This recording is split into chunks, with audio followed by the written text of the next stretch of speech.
Every year, thousands of children suffer electrical injuries at home. Childproofing outlets is simple, fast, and can prevent serious accidents. Here's how to protect your home. 1. Use tamper-resistant outlets. Modern outlets with tamper-resistant shutters prevent kids from inserting objects. They look and operate like normal outlets. Best solution if you are upgrading or remodeling.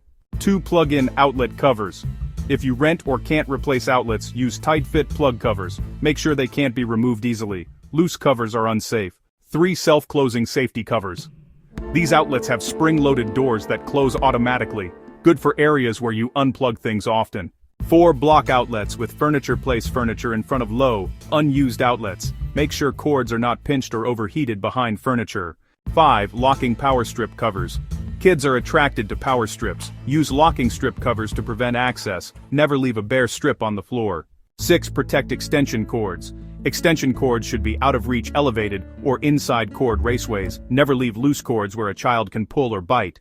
7. Inspect weekly. Check for loose covers, cracked cords, damaged plates. Replace parts immediately. Remember, safety is not wiring repair. Childproofing protects access, not wiring problems. If outlets smell burnt, spark, or get warm, stop using the circuit and call a professional. Childproofing outlets takes just minutes and can prevent tragedy. If you found this video helpful, subscribe for more electrical and home safety tips.